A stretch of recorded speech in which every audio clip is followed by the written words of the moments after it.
Hello, good morning, Sitaram, Salaam Alaikum, and welcome to everyone listening to the program this morning. It is indeed a privilege and a pleasure for me to be able to share a few moments of discussion with you. I want to welcome all our listeners in Trinidad and Tobago, as well as of the Caribbean. I also know during the week quite a number of friends from the United States indicated that they follow the program. So I want to also welcome them. I know they're listening online. And I want to remind our listeners this is an interactive program. So I've also posted a number there, 7685925. If you have a question or comment, you can text it to that number. Of course, I can't take the call live, but you can call the radio station, the television station, and they can take your call there and patch it on to me. I also want to remind all our brothers and sisters out there this program is being recorded and it will be posted soon after the program is completed on YouTube and Facebook. So, those of you who are unable to stay with the entire program at this point in time, you can come back to it at your convenience and you can listen to the program. And it also is now being used as a resource. I know a lot of people are sending the link to this program to their loved ones or friends who they think may have a problem with alcohol and drug addiction.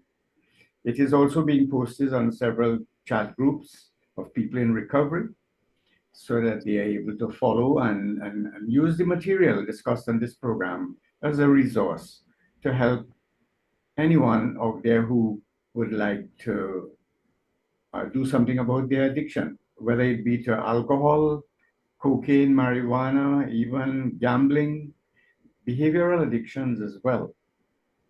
The same principles apply.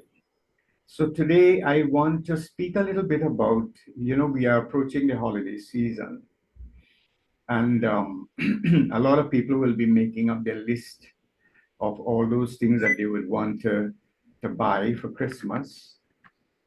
And I know for people who are alcoholics and heavy drinkers and so on, the first thing on the list very often, and I go back to my own experience, would be the drinks. What is in the Caribbean, in Trinidad and Tobago, what is Christmas without the drinks? It is almost interwoven in our cultural fabric. It's a time of merriment, of celebration, and all of that. And so not only in the Caribbean, here I've traveled widely in the Caribbean. I studied in Jamaica as well, spent about 3 years there, and I visit often to friends and family in Florida, New York, Canada, and wherever you meet the West Indian community. You know, one of the common features of these get-togethers is barbecue and drink.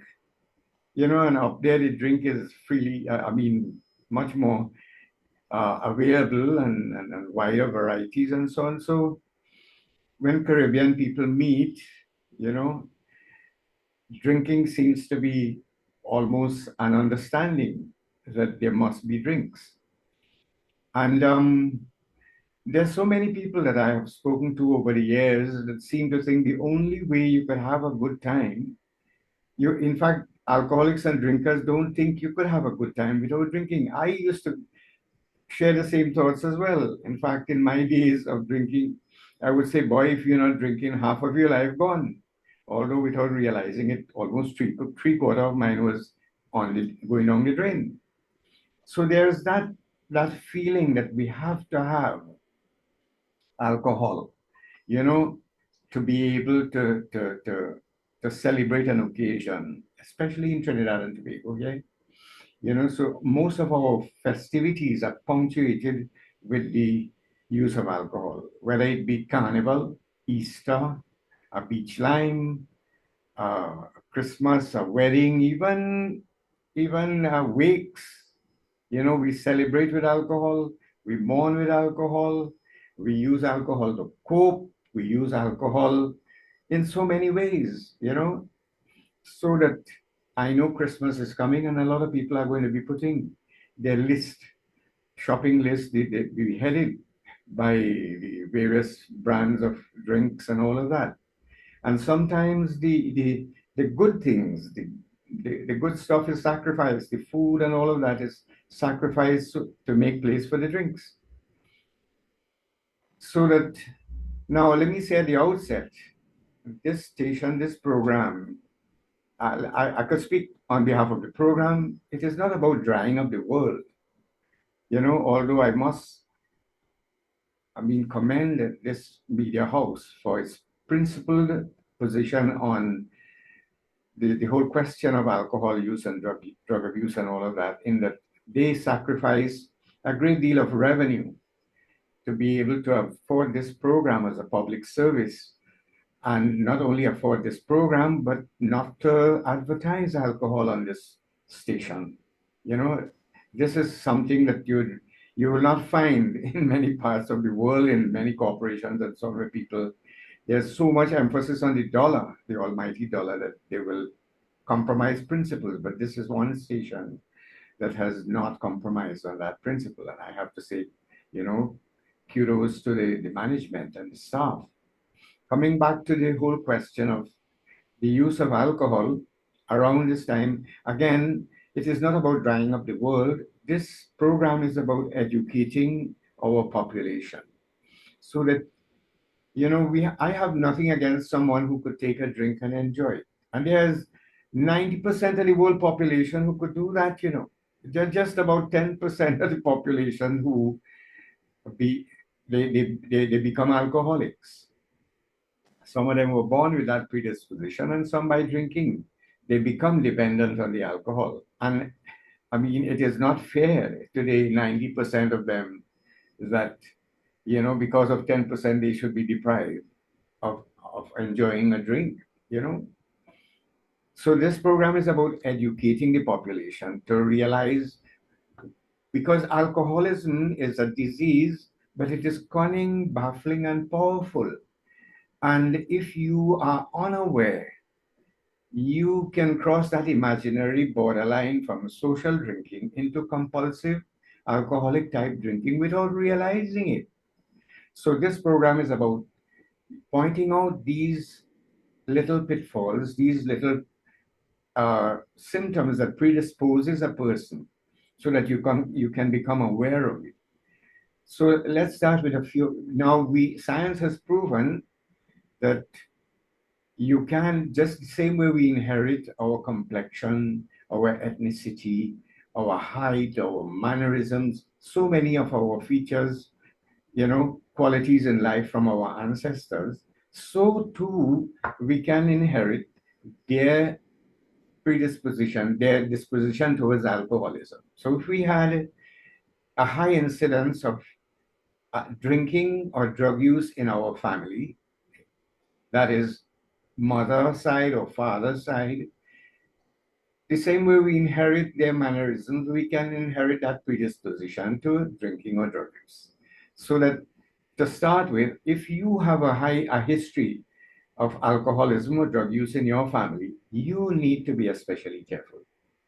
Because now we know sometimes a tendency might skip a generation. Like some people, they don't resemble the father, but they resemble a grandfather or the great grandfather.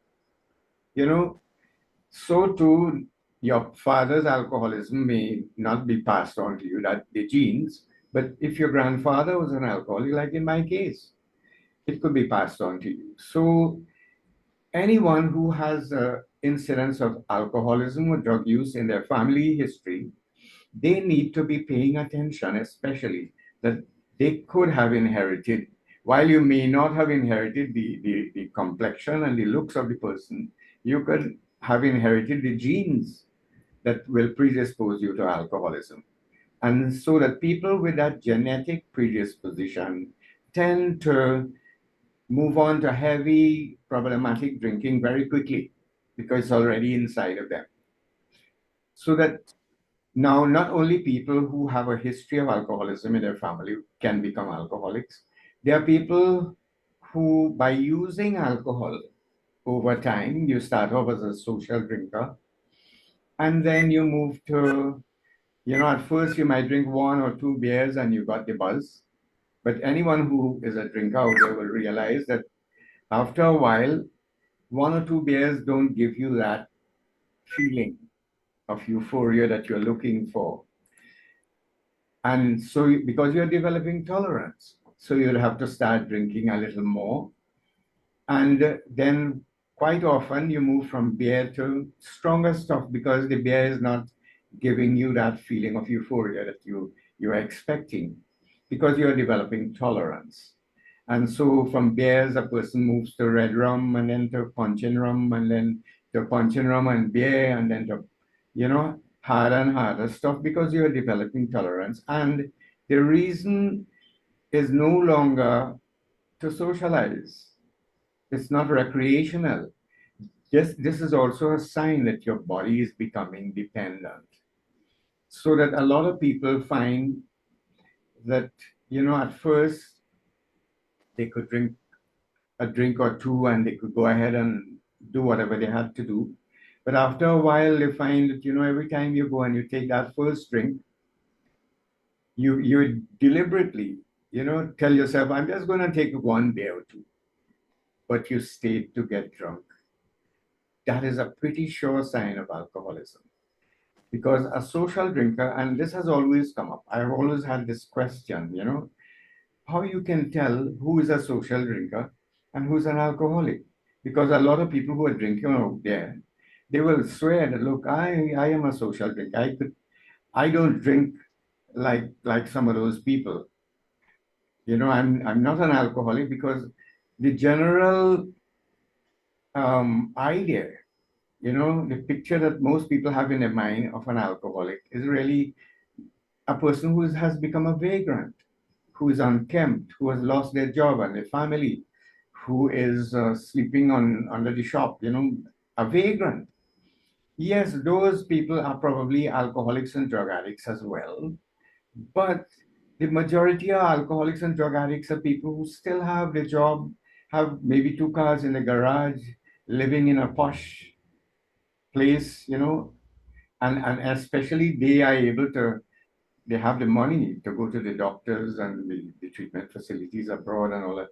And they could mask their drinking and drug use for a long time because they could afford it. The poor person who is drinking punch and rum and can't afford it goes to beer rum and then it becomes very obvious that he's an alcoholic. But being an alcoholic does not necessarily depend on how much you drink or even how often you drink, because there are different types of alcoholics. There are those who will drink once in a while, but when they take that first drink, they or nobody else could predict what will happen. And these are called binge drinkers. And that is a hallmark of alcoholism. An alcoholic is a person who may not drink for days, weeks, or even years. But when they take that first drink, it creates a craving for another. So if you listening out there realize how many times you tell yourself, and you might have told your family, look, I'm just going to have a beer or two with the boys, but you stayed to get drunk. Or how many times you tell yourself, look, it's not going to happen like the last time. But once you take that first drink, you can't predict. You eventually stays to get drunk. That is a pretty sure sign of alcoholic. So it is said, the best drink for an alcoholic is usually the next drink. Now, when he's not drinking, he's not drinking. But when he starts, sometimes he can't stop. He goes on for days. It's called binge drinking. But then there are also those people who need to have it every day now because they have become physically dependent on the alcohol. If they don't get it, they become depressed, they become anxious, they become irritable. So that you'll find, I remember growing up in the countryside and, all these shops, rum shops used to have a little pigeonhole window. And early in the morning, like 4 o'clock, 5 o'clock, you already seen some fellas there knocking it. And the shopkeepers would get up early because there's a demand for the drink. And because these guys are in withdrawal. their hands shaking, they can't sign the book when the attendance register when they go to work. They have to have that drink to steady their nerves to be able to function. And some of them, however, will take the drink and go off to work, steady their nerves, but quite a few of them, after they take the one, it works in the mind like, if one could make me feel good, two might make me feel better. And you all know the story. It doesn't stop at two. And then there's the whole cultural thing, where fellas tell you, man, you can't stand up on one foot. That is, you can't take one drink and stop. You have to take two. And then, you know what happens? You become a caterpillar or a centipede in the process. And then eventually you can't stand up on any foot because you're so wobbly. So it is important that family members and people who are working in the field understand these things, because it leads to a lot of frustration among relatives and all of that. That how come an educated man or woman like this, who had all of these grand plans, who had went to university and all of that, can't seem to understand and see what the alcohol is doing to them, and can't stop. And this is, that is one of the cunning, baffling nature of this disease, where people who have not suffered with the condition, it's very difficult for them to really empathize. So that a lot of family members get disgusted. They come up with all kinds of plans, and last week I spoke about tough love, the use of tough love. And some people are able to manage that, to pressure the alcoholic to do something about their drinking or drug use. But a lot of people, because of their love for the alcoholic and the relationship, they are unable to really practice what is called tough love. That is to draw up a contract and stick by it. And mothers in particular, I hate to say, get, especially with sons, they get manipulated. Sons and mothers have a particular kind of relationship called the Oedipus complex, where sons actually, I mean, from childhood, they learn how to manipulate their mothers, you know, and uh, and a lot of times, when I worked at the treatment facility, and we admit a patient there, most of the time, the first person I'll see coming there to look for them is the mother. Will come and look for them and bring things for them and so on. You will not see any of the drinking friends that they were drinking with all the time. These friends have no time with you.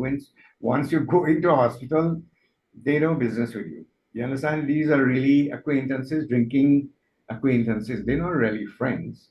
So coming back to the whole question, it is important that if you have an alcoholic in your family, or if you have a friend or a worker or colleague or someone you care about, spouse who's an alcoholic, it is important for you to understand that these people are not weak-willed. They are not, I mean, hardened, as we say. They are sick people. They are suffering just like people suffer with diabetes and high blood pressure and all of those. These people are sick people. They're suffering with a disease called alcoholism. It is recognized by the World Health Authority, by the Pan American Health Organization, by our government in Trinidad. Alcoholism and drug addiction is a disease. Addiction is a disease.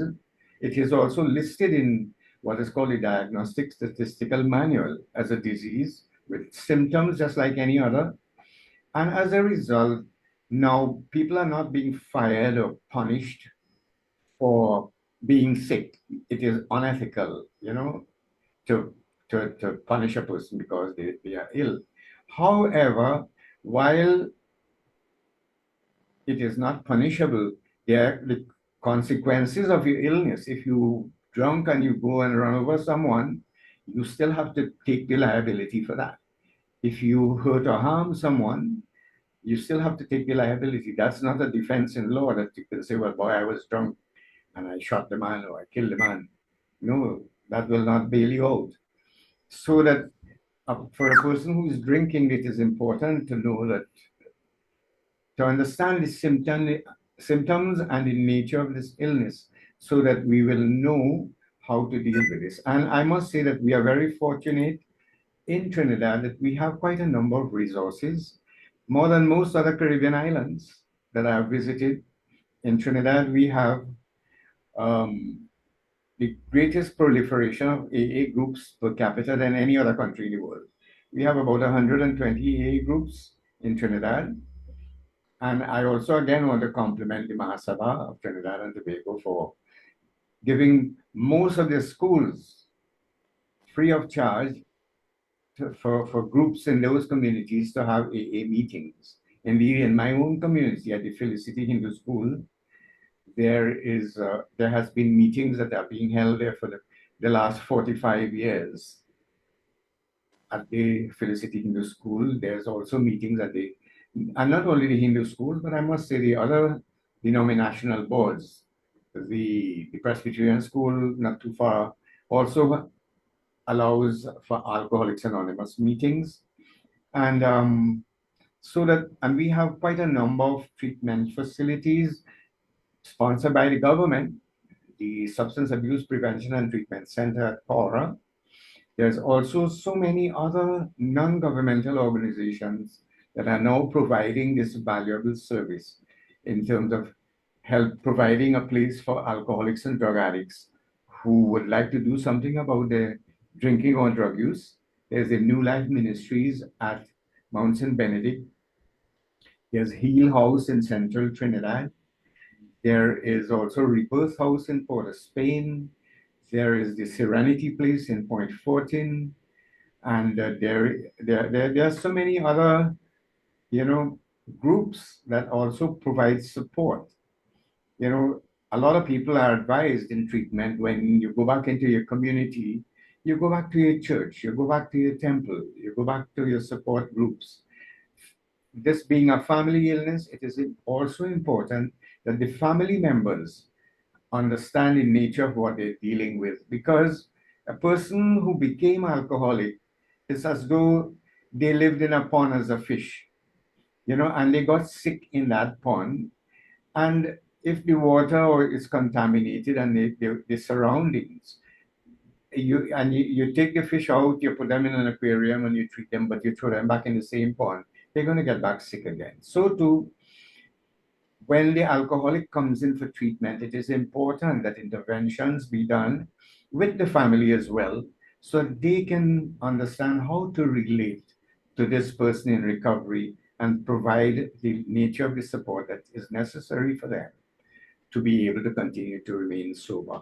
So at this point, I think we will take a little break, we'll take a few commercials, and we'll come back and continue the discussion. So don't go away, just stay with us, and we'll be back in a few minutes.